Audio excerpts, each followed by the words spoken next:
the United States special. Trump and tariffs and tariffs.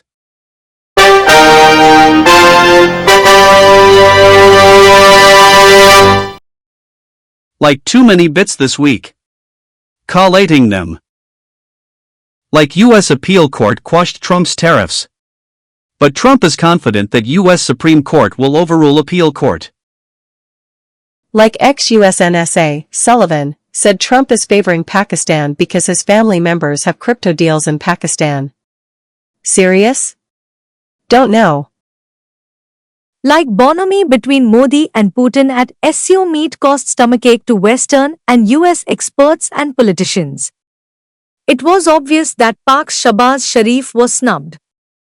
But Sharif was unaffected. He is Sharif. Most Trump tariffs are not legal. U.S. Federal Appeals Court strikes down several reciprocal tariffs imposed by U.S. President Trump.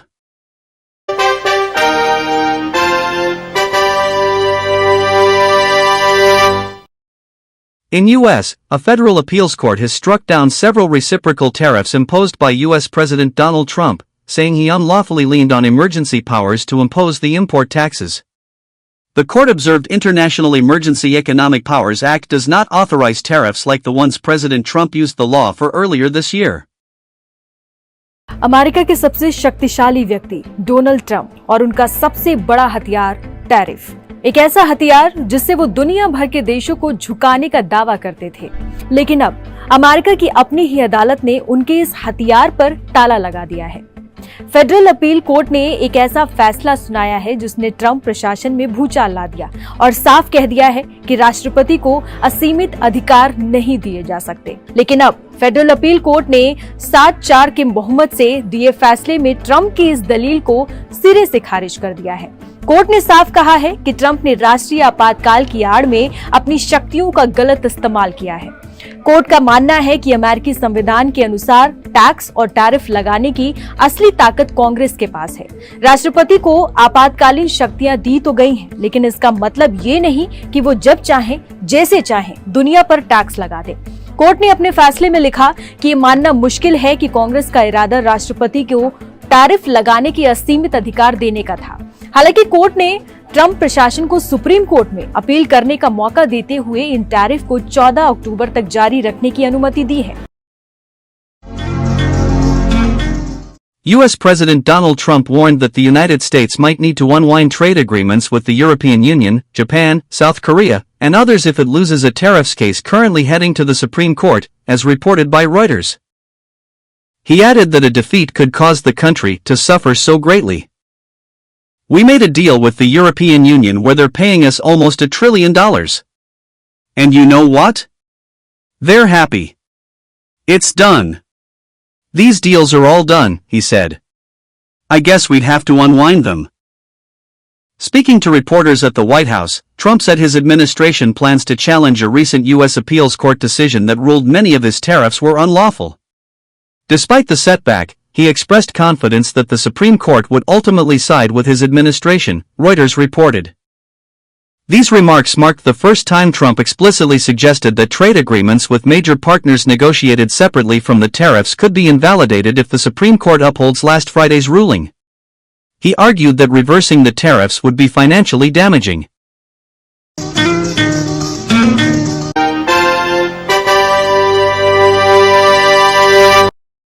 Modi on economic selfishness in world. In what appeared to be a veiled reference to the Donald Trump tariffs, Prime Minister Narendra Modi said the Indian economy has been performing better than expectations at a time when the world is facing challenges created by economic selfishness. Citing the GDP numbers for the first quarter of this year, PM Modi said at Semicon India 2025 in Delhi, once again, India has performed better than every expectation, every assessment. At a time when there are concerns in the economy of the world, there are challenges created by economic selfishness. In that environment, India has achieved a growth of 7.8%. साथियों, कुछ दिन पहले ही इस साल के पहले quarter के GDP number आए हैं। एक बार फिर भारत ने हर उम्मीद, हर अपेक्षा, हर आकलन से भी बेहतर प्रदर्शन किया है।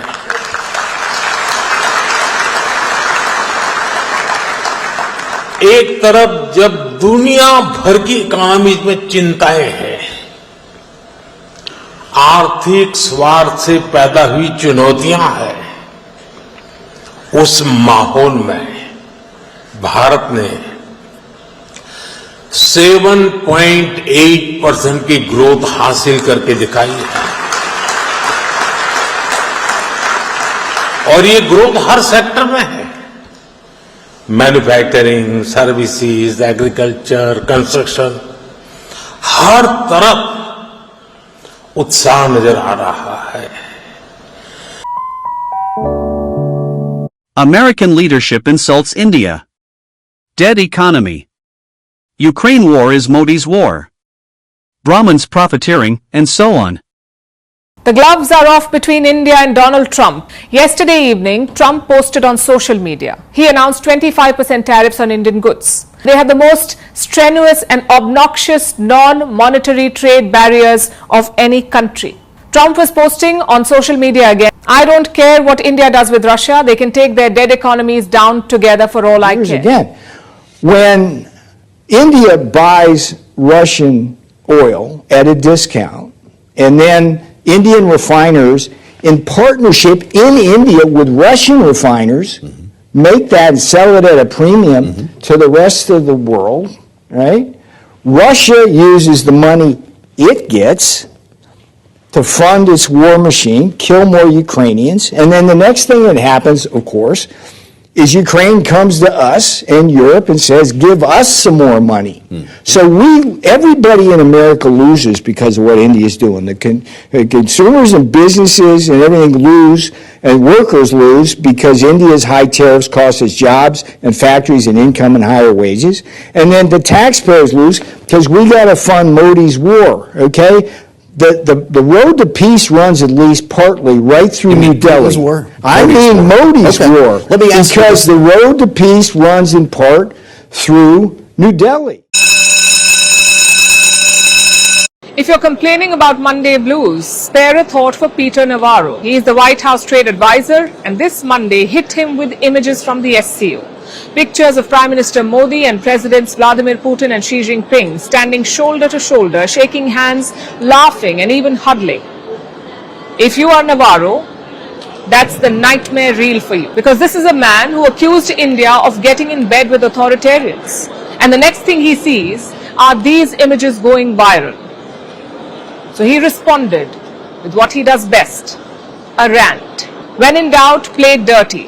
Navarro's latest jab was not just about trade or oil, it was dragging caste into the mix, accusing Brahmins of profiteering, all while ordinary Indians suffer.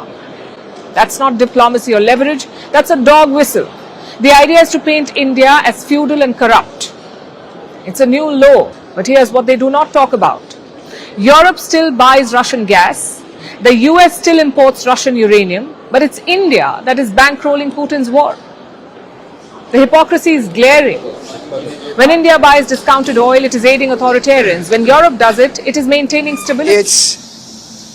It was a shame to see Modi getting in bed as the leader of the biggest democracy in the world with the two biggest authoritarian dictators in the world, in Putin and Xi Jinping. That doesn't make any sense. I'm not sure what he's thinking, particularly since India has been in a Cold War and sometimes a hot war with China for decades. Trump embraces Pakistan. Tactical romance or a new inner circle? Trump hosts Pakistan Army Chief Asim Munir for an unprecedented White House lunch as the US and Pakistan reset ties. The Trump-Munir lunch is not just a personal snub for Modi. It is a strategic setback for India. But when Modi, Xi and Putin meet at SCO, America fumes. हमें दुश्मनों की कमी नहीं है। हम जिसका भी भला करते हैं वही दुश्मन बन जाता है हमारा। कभी हमसे तो कभी गैरों से वफा करते हो। तुम्हारा दिल ही आवारा है या शो की बेवफा रखते हो? सुना है आप किसी पर भरोसा नहीं करते। सही सुना है। मुझे तो तोहफों में अपनों का वक्त पसंद है, लेकिन आजकल इतने महंगे तोहफे देता कौन है? India and Brazil are slapped the highest tariffs by Trump. But this is what Trump says. We get along with India very well, but India is charging us tremendous tariffs, about the highest in the world.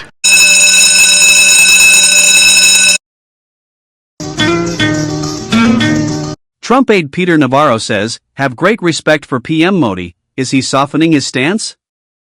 Peter Navarro has been in constant criticism of India since the imposition of 50% tariffs. However, after the SCO meet he said that he had great respect for Prime Minister Narendra Modi and that he should realize that New Delhi should be siding with Washington and not Moscow. The comments come hours after the Shanghai Cooperation Organization SCO summit where bonhomie between PM Modi, Russian President Vladimir Putin and Chinese President Xi Jinping was on full display. Trump shredded decades of efforts to align India. Ex-NSA John Bolton said after PM Modi's major geopolitical move at SCO. Former U.S. National Security Advisor John Bolton has sharply criticized President Donald Trump's tariff policy, asserting that it has shredded decades of Western efforts to align India away from its Cold War ties with the Soviet Union and address the growing threat from China. Bolton accused Trump of jeopardizing strategic gains with his economic approach, while also suggesting that the policy has handed Chinese President Xi Jinping an opportunity to reshape the geopolitical landscape in the East.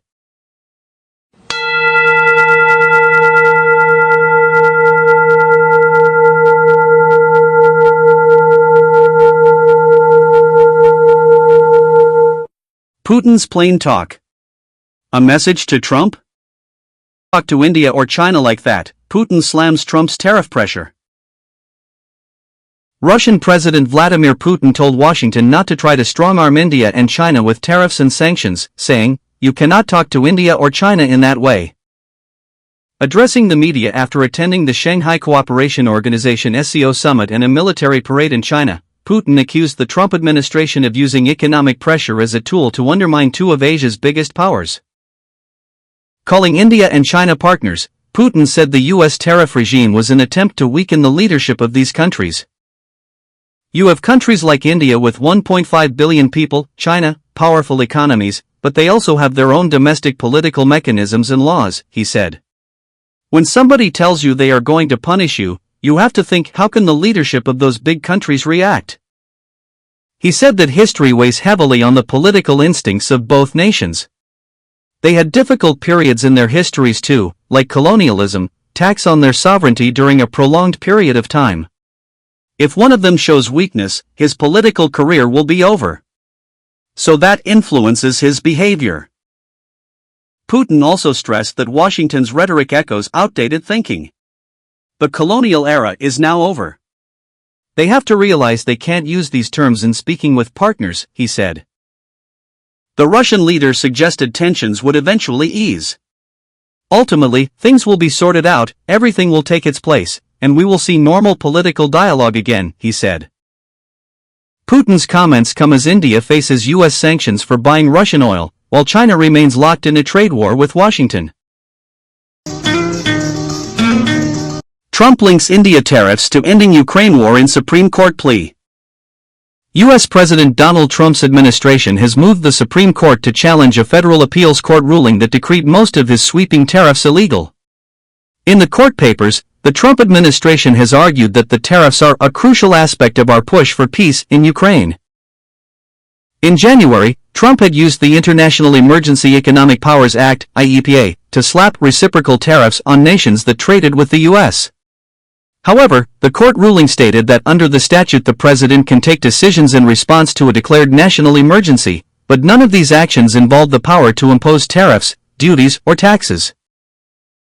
Trump administration stated that with tariffs, the U.S. is a rich nation and without, it is a poor nation. According to the president, 1 year ago, the United States was a dead country, and now, because of the trillions of dollars being paid by countries that have so badly abused us, America is a strong, financially viable, and respected country again, the filing said. Last week, a U.S. appeals court ruled that many of Trump's tariffs, which have upended global trade, were illegal, but had allowed the tariffs to remain in place to give the administration time till mid-October to take it up to the Supreme Court. The 7-4 ruling by the U.S. Court of Appeals for the Federal Circuit affirmed a lower court's finding that Trump had exceeded his authority in tapping emergency economic powers to impose wide-ranging duties. Trump had slammed the ruling and posted on Truth Social that the appeals court incorrectly said that our tariffs should be removed, but they know the United States of America will win in the end. He also added that he would fight back with the help of the Supreme Court.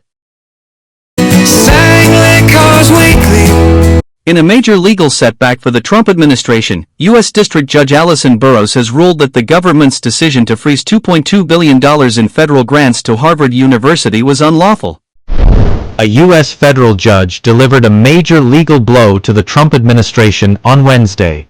U.S. District Judge Allison Burroughs ruled that the administration unlawfully terminated roughly $2.2 billion in research grants awarded to Harvard University.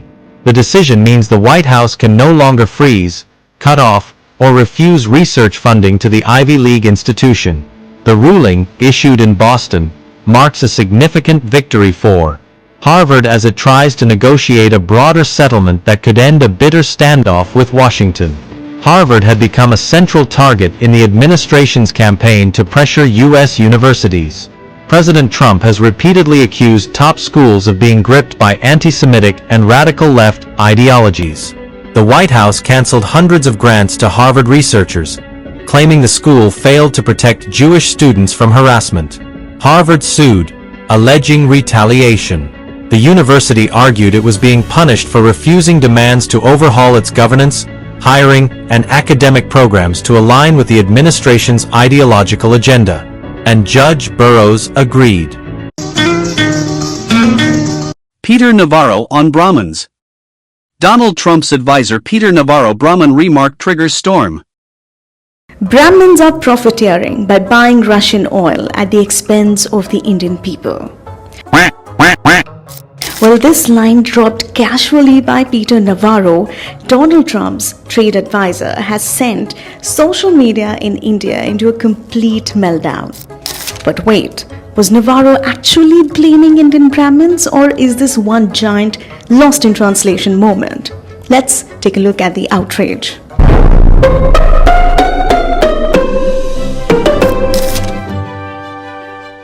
The second Navarro's clip hit the timeline, Indians were like, "Did you just drag caste into oil trade?"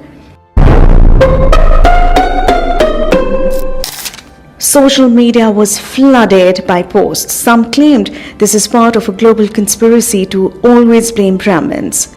Priyanka Chaturvedi, an MP, called it Navarro's senile meltdown. And then others like TMC MP Sagarika Ghosh said, this might not be about Indian caste at all. She wrote, quote unquote, Boston Brahmin was once a widely used term in the US to refer to the American New England wealthy elite. Brahmin is still a term used in the English-speaking world to denote social or economic elites. The illiteracy on X is astonishing. Congress leader Karti Chidambaram also jumped in. He said, Boston Brahmins is a term used to describe the elite of society in common parlance. So who's right? Here's the missing piece. In the US, Brahmin doesn't just mean upper caste Hindus. There's a phrase, Boston Brahmins, coined in the 1860s by writer Oliver Wendell Holmes Sr. He compared Boston's old money elites to Indian Brahmins because both groups were seen as educated, pedigreed, and powerful. Think Ivy League, philanthropy, family wealth, and a we run the world vibe. Basically America's aristocracy before the Kardashians. Even today, Brahmin in some English-speaking circles is shorthand for elites. So when Navarro said it, he may have been invoking that tradition. But here's the twist. Priyanka Chaturvedi wasn't convinced. She argued, sure, Boston Brahmins is a thing, but Navarro's choice of words in an India-related context felt deliberate. And honestly, given how the word Brahmin is used in India, centuries of caste hierarchy, privilege, and politics, it's easy to see why people were offended. So was Navarro talking about Boston's old money elites or about India's Brahmins? The term Brahmin carries very different meanings depending on whether you are in America or in India, and that difference is exactly what sparked this whole controversy. Indian billionaire slams Peter Navarro for Brahmins profiting remarks in a witty tweet. White House trade advisor Peter Navarro said Brahmins are profiteering at the expense of Indians in a bid to justify Trump's 50% tariff on Indian goods. Dear Peter Navarro, India's boardrooms aren't run by Brahmins. Tata? Not Brahmin. Reliance? Not Brahmin. Mahindra? Not Brahmin. Wipro? Not Brahmin. Birla? Not Brahmin. Harsh Goenka wrote. But India's soldiers, scientists, poets? Many were. From Paramveer Chakra heroes to Nobel minds like C.V. Raman, S. Chandrasekhar, and Tagore. Unlike some others who are trying to lobby for the Nobel Prize, our Brahmins got their prize only through merit, he added, signing off his tweet with, an Indian, not a Brahmin. Lobbying for the Nobel Prize was a dig at Navarro's earlier remark that Donald Trump deserves the prestigious award for his commitment to restructuring global trade rates. I'm thinking that since he's basically taught the world trade economics, he might be up for the Nobel on economics because this is a fundamental restructuring of the international trade environment in a way where the biggest market in the world has said, "You're not going to cheat us anymore," he said during an interview. Now, lobbying for the Nobel Prize for Economic?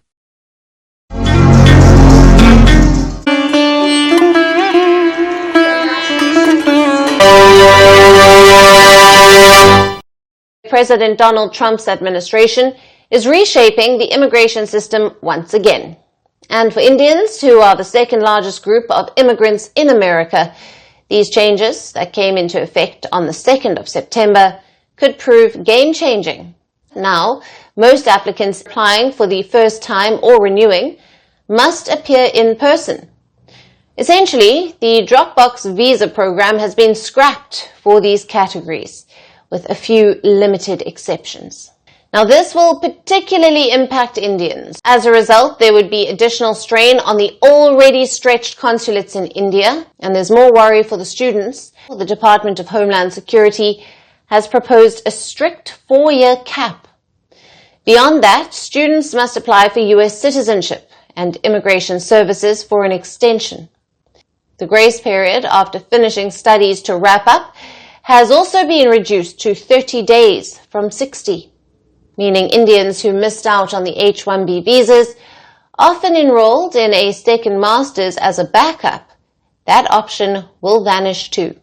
For now, student visa changes are still at the draft stage. The DHS will review public comments before issuing a final rule, possibly by early or mid-2026. So foreign students in the US must start preparing for the new changes.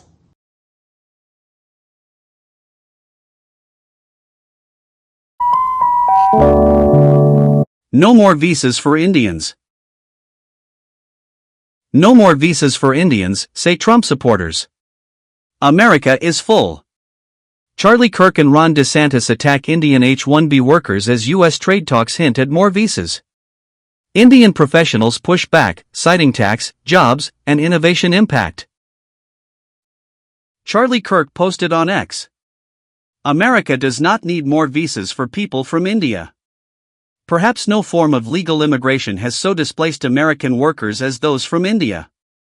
Enough already. We're full. Let's finally put our own people first. Laura Ingram, another activist, posted on X. Don't forget that any trade deal with India will require us to give them more visas. I'd rather not pay them in visas and trade deficits. Let Modi see what terms he can get from Xi instead. Last week, Florida Governor Ron DeSantis echoed similar sentiments during an interview with Fox News. He called the H-1B program a total scam, alleging that it enables companies to replace Americans with cheaper labor, predominantly from India. Prominent conservative voices in the U.S., mostly with large social media followings, have launched tirades on Indian workers, students, and even call centers, flooding platforms with posts that have drawn accusations of racism and hypocrisy. This comes amid tensions between both countries after Donald Trump imposed a cumulative 50% tariff on Indian goods, half of which is for buying Russian oil. You are watching Sangalikars Weekly. Ongoing conflict in Ukraine, PM Modi's direct message to Russia's Putin over Ukraine war. आपसे मिलकर बहुत खुशी हो रही है और मैं हमेशा अनुभव करता हूं कि आपको मिलना मतलब एक यादगार मीटिंग भी होती है, बहुत सी चीजों की जानकारियों का आदान प्रदान करने का अवसर मिलता है। हम लगातार संपर्क में रहे हैं। दोनों पक्षों के बीच नियमित रूप से कई उच्च स्तरीय बैठकें भी हुई है। इस वर्ष दिसंबर में हमारी 23वीं समिट के लिए 140 करोड़ भारतीय उत्सुकतापूर्वक आपका इंतजार कर रहे हैं। एक्सेलेंसी, ये हमारी special and privilege strategic partnership की गहराई और व्यापकता का परिचायक है। कठिन से कठिन परिस्थितियों में भी भारत और रूस हमेशा कंधे से कंधा मिलाकर चले हैं। हमारा करीबी सहयोग न केवल दोनों देशों के लोगों के लिए बल्कि वैश्विक शांति, स्थिरता और समृद्धि के लिए महत्वपूर्ण है। एक्सेलेंसी, यूक्रेन में चल रहे संघर्ष के विषय में हम लगातार चर्चा करते रहे हैं। हाल में किए गए शांति के सभी प्रयासों का हम स्वागत करते हैं। हम आशा करते हैं कि सभी पक्ष कंस्ट्रक्टिवली आगे बढ़ेंगे। संघर्ष को जल्द से जल्द खत्म करने और स्थायी शांति स्थापित करने का रास्ता खोजना होगा। ये पूरी मानवता की पुकार है। एक्सेलेंसी, एक बार फिर आपका मैं हृदय से बहुत बहुत धन्यवाद करता हूं। We respect your relation with India, that's perfectly fine. But we also want to build very strong relations. And these relations will be supplementary and complementary for the good and for the progress and prosperity of the region. In that, I find in you a very dynamic leader, and I want to assure you that I'd like to work with you very closely. SCO condemns Pahalgam attack. Member states of the Shanghai Cooperation Summit, the SCO Summit, they have condemned the terrorist attack in Pahalgam. In a declaration after the SCO Summit, the members expressed their deepest sympathy and condolences to the families of the victims killed on the 22nd of April. The declaration stated that perpetrators, organizers, and sponsors of such attacks must be brought to justice. The declaration was released at the end of the SCO Summit in Tianjin. This comes as a major diplomatic win for India yet again. India blames Pakistan-sponsored terrorism for this attack. Pakistan's Prime Minister Shehbaz Sharif faced back-to-back embarrassing moments during his visit to China for the SCO Summit in Tianjin and the 80th Victory Day Parade in Beijing. On September 2nd, during his bilateral meeting with Russian President Vladimir Putin, Sharif struggled to wear his translation earpiece, a blunder caught on camera. A day later, at China's military parade showcasing Xi Jinping's latest weapons, Sharif again drew attention for the wrong reasons. While 25 other global leaders including Putin and Kim Jong-un sat upright, Sharif was captured by the cameras at an inopportune time.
Kim Jong-un China visit.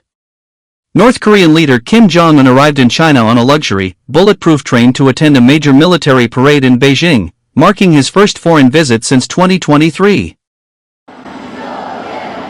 As North Korean leader Kim Jong-un stepped off his armored green train in Beijing, he was greeted by Chinese officials. They shook his hand and led him down a red carpet. Kim's first ever multilateral meeting was always going to make headlines. The visit is Kim's first trip to China since 2019 and comes as Beijing marks the 80th anniversary of the end of World War II. Kim appeared alongside Chinese President Xi Jinping and Russian President Vladimir Putin, a symbolic show of strengthening ties among the three leaders.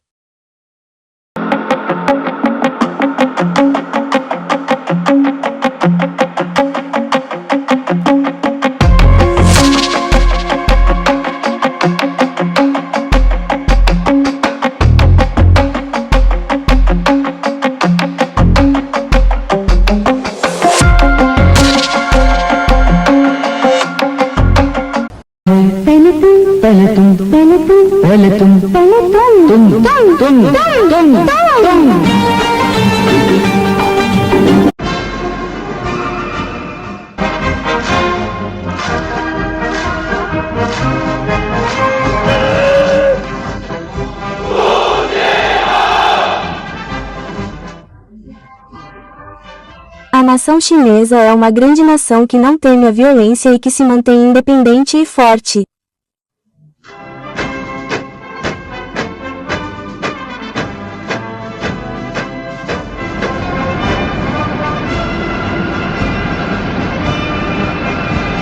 Você está em casa.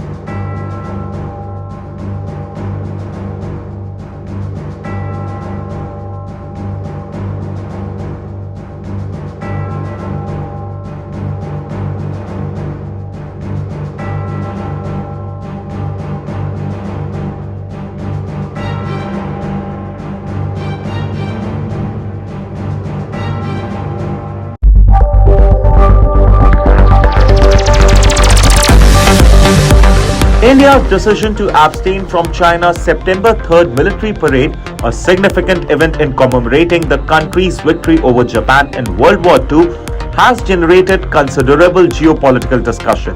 The parade, held in Beijing, brought together several world leaders, notably Russian President Vladimir Putin and North Korean leader Kim Jong-un, alongside Chinese President Xi Jinping, creating a display of unity interpreted by some Western analysts as an axis of upheaval. This demonstration of geopolitical power, however, noticed the absence of the Indian Prime Minister Narendra Modi.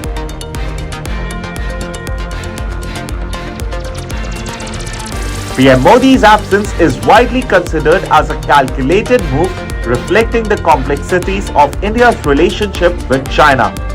While the recent diplomatic engagements and a border agreement suggest a thawing of relations, underlying tensions remain, largely stemming from the 2020 Galwan clash and persistent border disputes. Trump's close friend, Finland President Alexander Stubb, has a message for Trump. Finland President Alexander Stubb pushed for a more dignified approach when it came to foreign policy in the global south, particularly naming India. In a message directed to the United States, Stubb said that if the foreign policy was not more cooperative, we are going to lose this game. We have to cooperate, especially with India, Trump's close friend, Finland press said. Breaking news, next news item, oh, it's breaking fast. Next news item, blink and it's gone.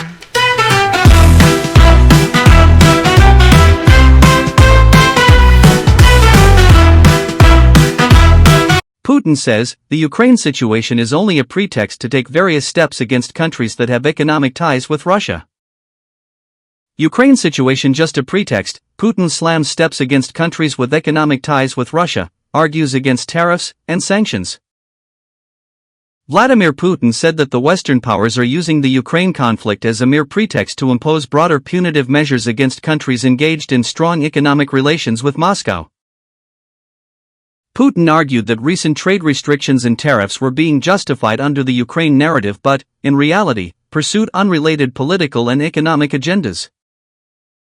He pointed to tariffs imposed on Brazil earlier in August as an example of trade penalties that had no direct link to the Ukraine conflict.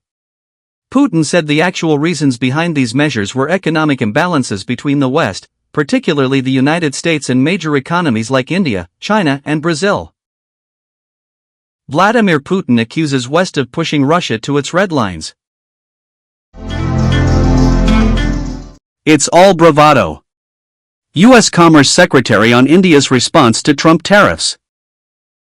U.S. Commerce Secretary Howard Lutnick said that India's response to the retaliatory tariffs imposed by Donald Trump is all bravado, as it feels good to fight with the biggest client in the world, which referring to the United States. He added that with time, the businesses in India will ask the government to make a deal with the U.S.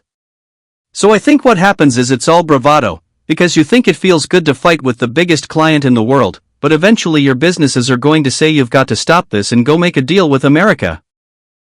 Howard Lutnick, U.S. Commerce Secretary, says, Modi will be sorry. India will say sorry and make a deal, says U.S. Commerce Secretary Howard Lutnick.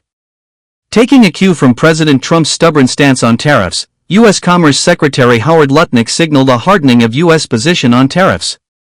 He said he expected India to say sorry and make a deal with Trump after its businesses realize they can't promote without U.S. market. Lutnick compared India's position to that of Canada. He claimed Canada had backed down and made a deal after realizing its economy was tanking. In a month or 2 months, I think India is going to be at the table, and they're going to say they're sorry, and they're going to try to make a deal with Donald Trump, and it will be on Donald Trump's desk how he wants to deal with Modi, and we leave that to him.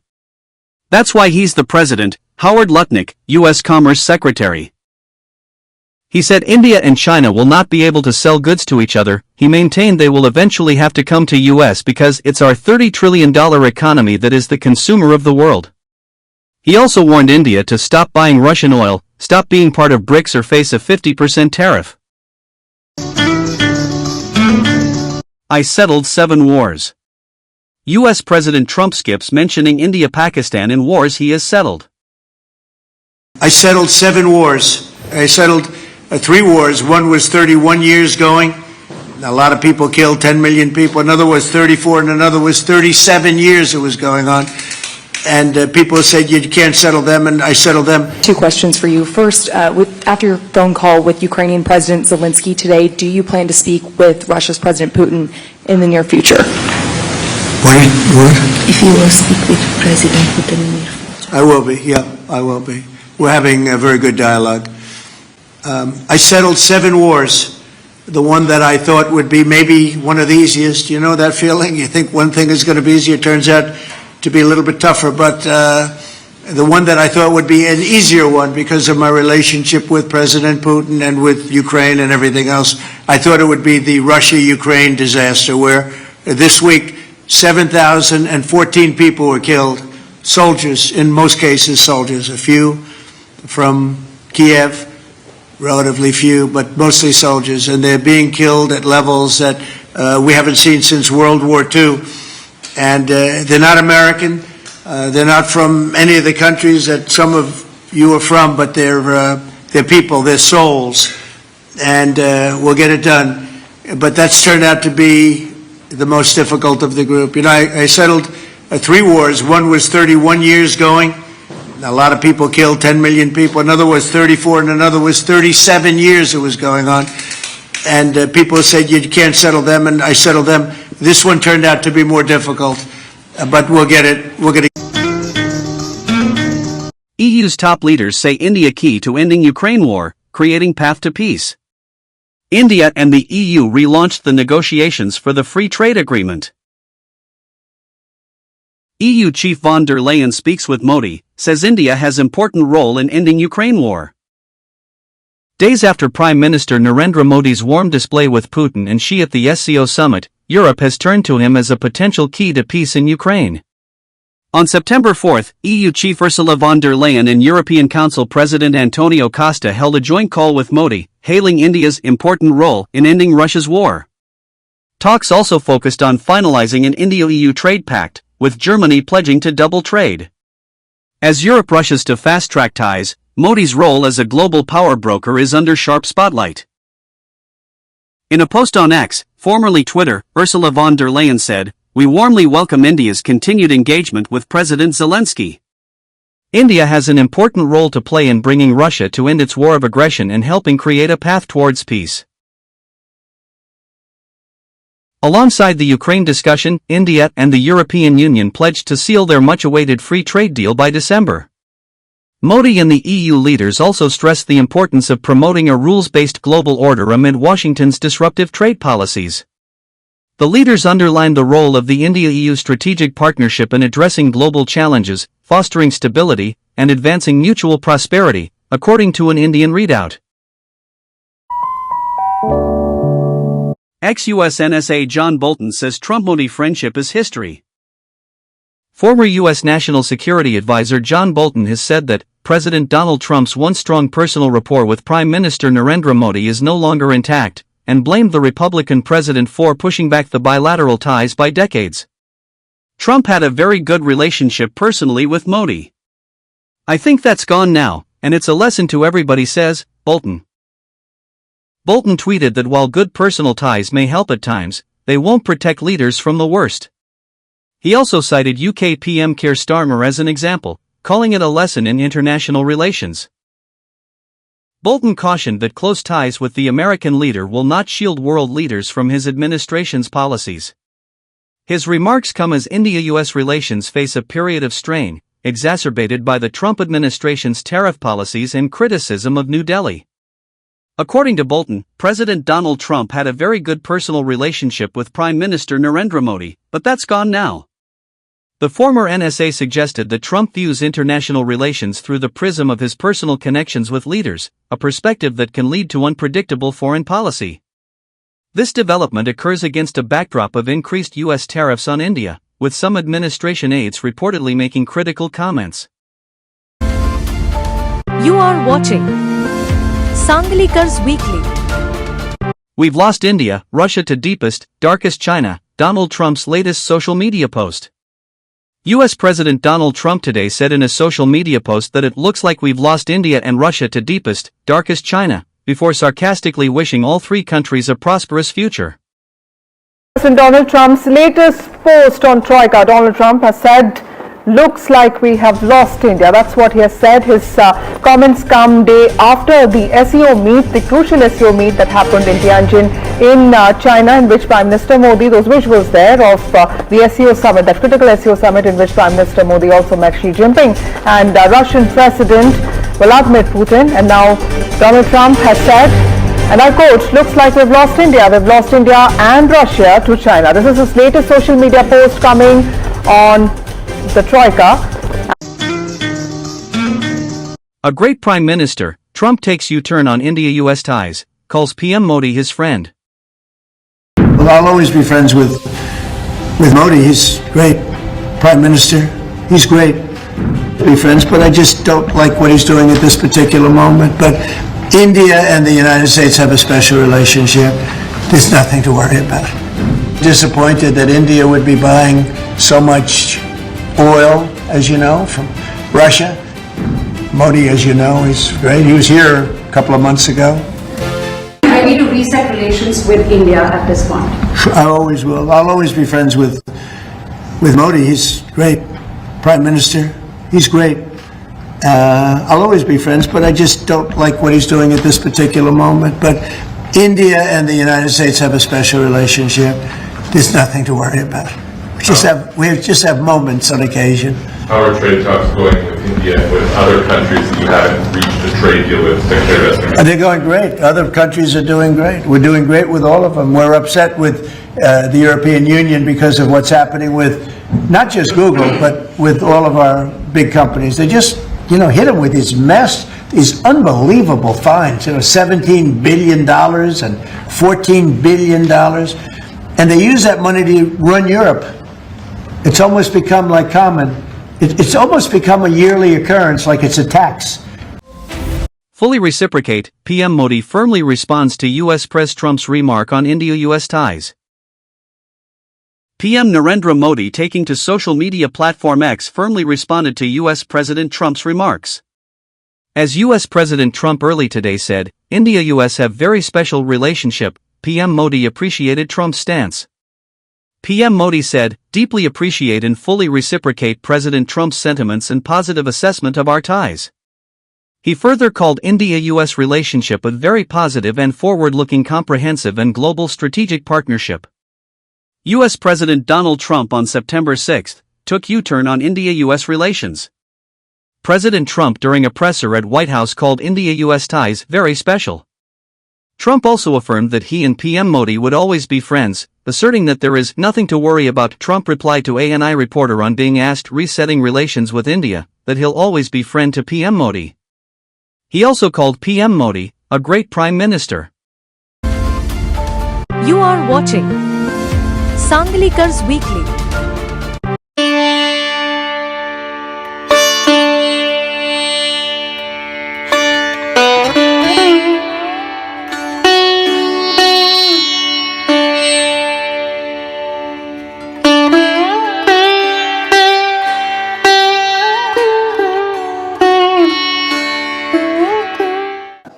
BRICS leaders schedule virtual meeting to discuss Trump tariffs. PM to skip BRICS meet on Trump tariffs, Brazil's Lula is hosting. Judge Shankar to join Brazil-led BRICS virtual summit on Trump tariffs. Russian President Vladimir Putin will attend summit called by Brazil President Lula. The meet is likely to work Washington that views the BRICS as anti-American. BRICS. The Global South and beyond. BRICS Plus today. The BRICS is currently composed of 11 countries, its 5 original members, Brazil, China, India, Russia, and South Africa, and 6 new members admitted in 2024-25, Egypt, Ethiopia, Indonesia, Iran, Saudi Arabia, and the United Arab Emirates. U.S. President Donald Trump hosts a high-profile dinner with top tech CEOs at the White House. Tim Cook, you've done an incredible job with Apple, little company called Apple. And Tim, how much money will Apple be investing in the United States? Because I know it's a very lot, and it's, you know, you were elsewhere and now you're really coming home in a big way. How much money will you be investing? $600 billion. $600 billion, all right. It's a lot of jobs. We're very proud to do it. That's great. Thank you very much. Thank you. Appreciate it. Thank you, sir.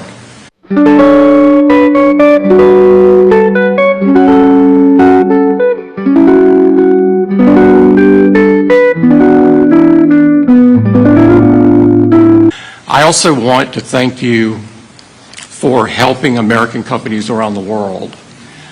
This is a very key thing, and I really enjoy working with your administration on those topics as well, because I think they're so important to the country. How much is Google investing? We are well north of $100 billion. In the next 2 years, it's $250 billion in the U.S. That's great. Great. We're proud of you. Very good. Thank you. A lot of jobs. Yeah, good.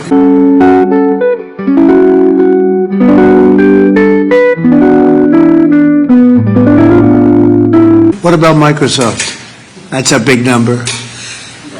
Each year we are close to, in the United States, around $75 to $80 billion. Good. Very good. Thank you very much. Absolutely.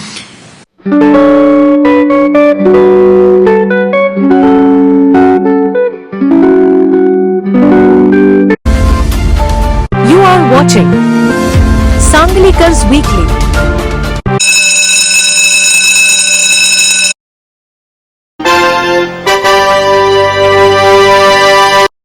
Why did Tim Cook grovel to Donald Trump and say thank you 9 times in 2 minutes? At a White House dinner, Apple CEO Tim Cook thanked Donald Trump 9 times in under 2 minutes. Social media users debated whether it was politeness, nervousness, or desperation. Who all were present at the dinner? Donald Trump had invited many big personalities to this dinner. These include Bill Gates, Microsoft co-founder; Mark Zuckerberg, Meta CEO; Tim Cook, Apple CEO, and 5 leaders of Indian origin: Shyam Shankar, Palantir; Vivek Ranadive, Tibco Software; Sanjay Mehrotra, Micron; Sundar Pichai, Google; Satya Nadella, Microsoft. Semiconductor tariffs, sir, which you're considering imposing, and have you discussed that with any of the leaders? Yeah, I have. I've discussed it with the people here. Chips and semiconductors, and we'll be putting tariffs on companies that aren't coming in. We'll be putting a tariff very shortly. You probably are hearing we'll be putting a fairly substantial tariff on, not that high, but fairly substantial tariff, with the understanding that if they come into the country, if they're coming in, planning to come in, there will not be a tariff. If they're not coming in, there's a tariff. Sir, but what is the status of tariff? Because it's the most talked about subject in the country and a lot of panic and a lot of things are happening. Well, I don't think there's any need to panic. We should allow the negotiations to happen. We continue to have very good relations with the United States, and I'm sure that we'll be able to resolve some of these issues and come to a equitable, fair and balanced agreement. Is there a timeline? No, there's never a timeline in negotiation. You should do it patiently because you are working for a long term. You have to look at the future and decide. But you see it on track? Well, I think time will tell whether it works out well in a short time frame or a longer time frame. So how much time will be taken, we'll have to allow the negotiators to. Tesla board proposes new Tesla pay plan for Elon Musk that could make him the world's first trillionaire. In a while, you'll notice that the Krepakistani warhead has gone missing. If you want it back, you're going to have to pay me $1 million.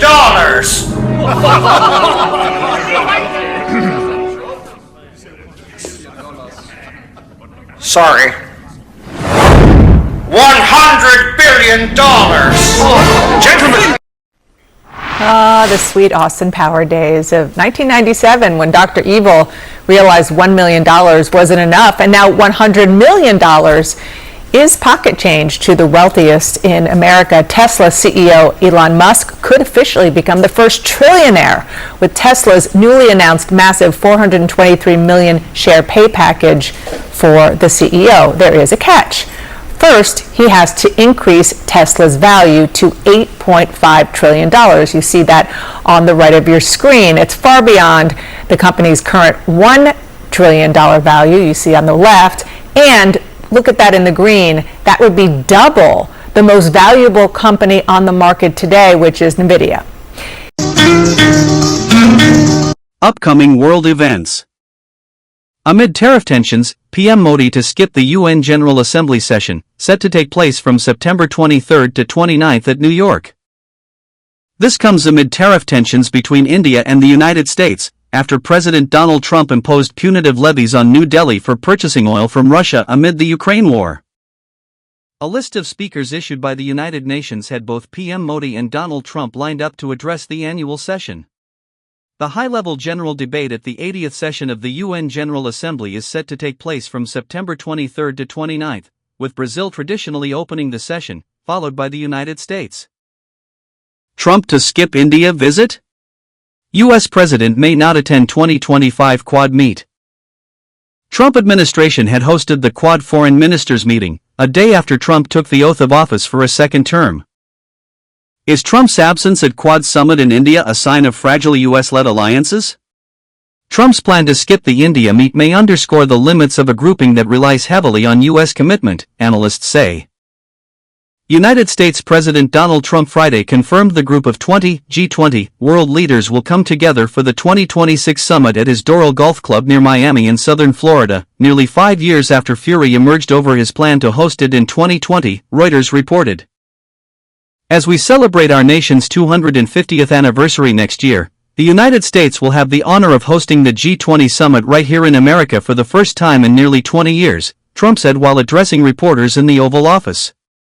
I think that everybody wants it there because it's right next to the airport. It's the best location. It's beautiful, Trump added, referring to the golf resort at Doral.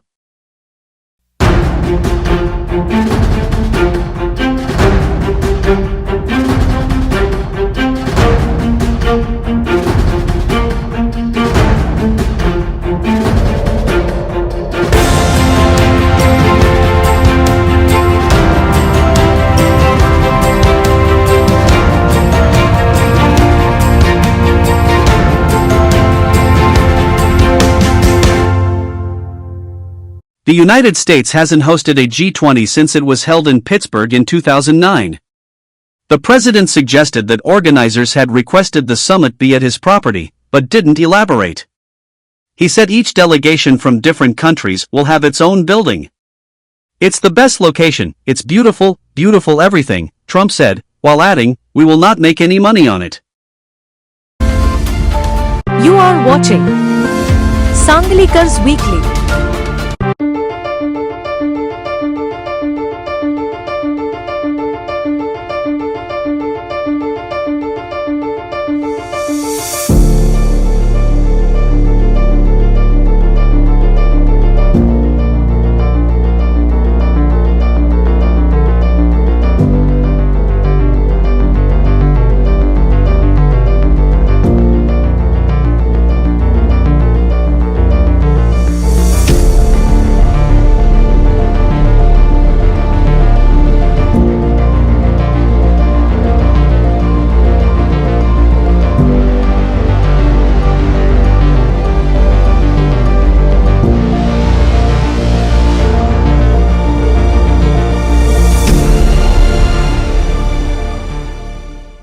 Pete Hegseth says that U.S. does not seek war but must maintain strategic advantage.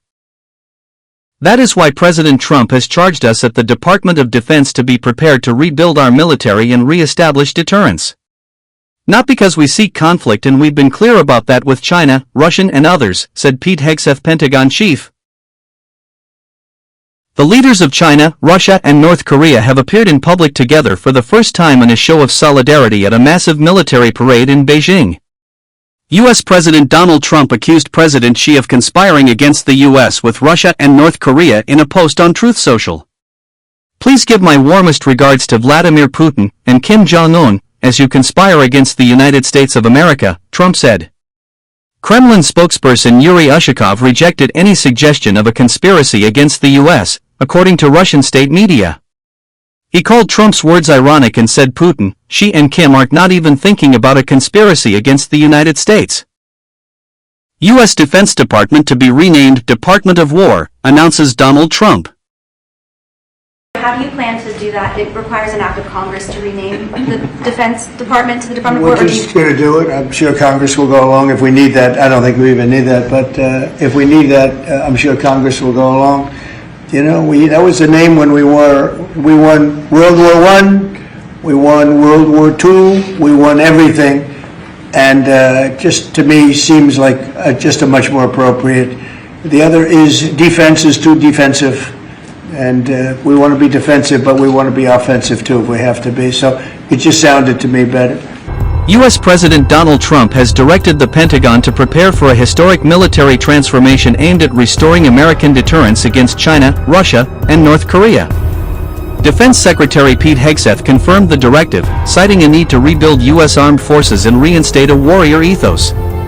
The move follows growing military coordination between Beijing and Moscow, highlighted during a massive parade in China attended by Xi Jinping, Vladimir Putin, and Kim Jong-un.